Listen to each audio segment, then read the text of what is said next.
আসসালামু আলাইকুম। আসলে আমাদের প্রত্যেকের প্রতিটা কাজ শেখা উচিত, কারণ বিশেষ করে যারা দেশের বাইরে যায় তাদের জন্য গাড়ি ড্রাইভ শেখাটা বিশেষ প্রয়োজন। ওখানে নিজস্ব গাড়ি ছাড়া আসলে চলাফেরা করা খুব কঠিন হয়ে পড়ে। আমার বৌমা দেশের বাইরে যাওয়ার আগে গাড়ি চালানো শিখছিল এবং শিখেছে আর কি, অলরেডি শেখা হয়ে গেছিলো। 4-5 দিন শেখার পরে ওরা একদিন বায়না ধরলো, মা আমাদের সাথে তোমাকে যেতে হবে, আমরা গাড়ি চালাবো, তুমি দেখবে। তো ছেলে বৌমা দুজনেই বায়না ধরলো, আমিও গেলাম পিছনে বসে। অবশ্য আমারও একটু ভয় ভয় লাগছিল, যে নতুন হাত তো ভয় তো লাগারই কথা, বলা যায় না। আল্লাহ রসুলের নাম করে বসেছিলাম চুপচাপ। রহমতে ভালোই চালালো, খুব ভালোই। এটা কয়েকদিনেই অনেক ভালো চালানো শিখে গিয়েছিল। তো যাই হোক, ড্রাইভ শিখছিল, কিন্তু ওর লাইসেন্সটা করা হয়নি, যার কারণে ও দেশের বাইরে যেয়েও গাড়ি চালাতে পারতেছে না, যেহেতু লাইসেন্স নাই।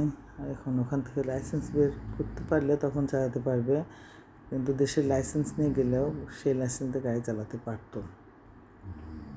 যাই হোক, আলহামদুলিল্লাহ অনেক ভালো, কয়েকদিন শিখে অনেক ভালো শিখে গেছিলো।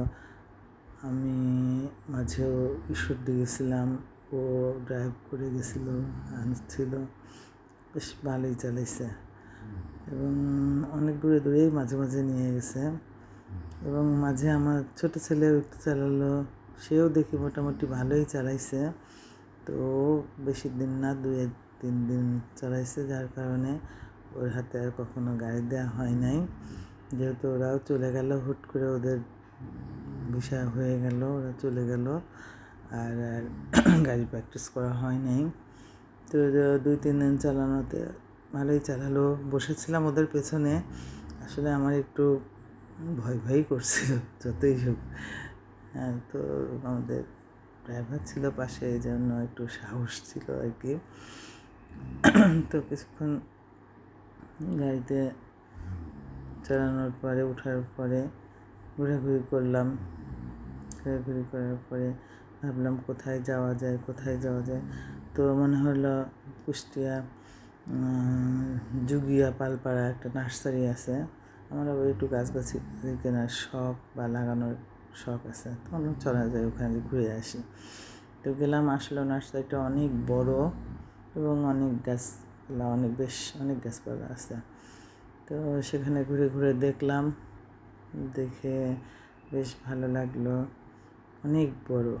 আপনারা যদি কখনো কেউ মনে করেন যে গাছ সংগ্রহ করবেন, ইচ্ছা করলে আকাবা নার্সারিতে যেতে পারেন।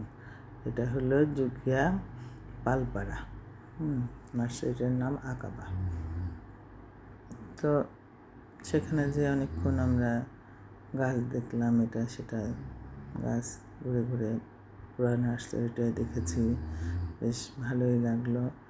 আর আসলে আমাদের যাওয়াটা হয়ে গেছিলো একদম প্রায় সন্ধ্যার একটু আগে, যার জন্য খুব ভালো করে আমরা পুরো নার্সারিটা ঘুরে দেখতেও পারিনি।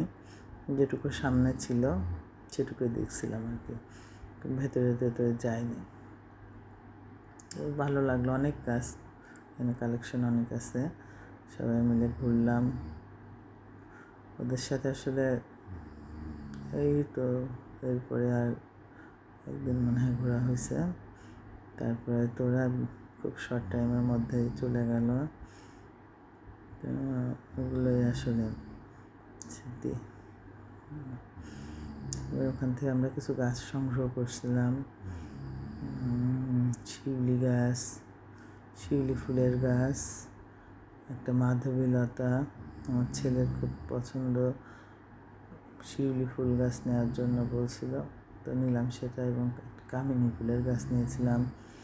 একটা ফুলের নাম আমি জানি না, তবে গাছটা লতানো পাতানো এবং ঝুমকো ঝুমকো ফুল হয়। কিছুক্ষণ দেখার পরে যাই হোক, গাছগুলো নিয়ে আবার বড় ছেলের তখন নিয়ে আসলো বাসায়। তো 3 জনের গাড়িতে আমার আর কি ওঠা হলো, 3 জন ড্রাইভ করলো, আমি বসে দেখলাম। বড় ছেলে আগে থেকে একটু পারতো, ভালোই পারতো, তারপরে একটু পাকা করার জন্য ও কয়েকদিন একটু প্র্যাকটিস করলো। যাই হোক, সবাই ভালোই চালালো এবং ভালো লাগলো। তবে আসলে দেশের বাইরে যদি যাওয়ার পরে ইচ্ছা থাকে, কেউ যান, তাহলে গাড়ির ড্রাইভটা মাস্ট শিখে যাবেন এবং অবশ্যই লাইসেন্সটা করে নিয়ে যাবেন। বাংলাদেশের লাইসেন্স নিয়ে ওখানে অনেক দিন নাকি চালানো যায়। তারপরে ওখান থেকে লাইসেন্স আস্তে আস্তে বের করতে হতে একটু সময় লাগে, এই আর কি। তো ছেলেরটা ছিল, ছেলে লাইসেন্স থাকায় ছেলে চালাতে পারে।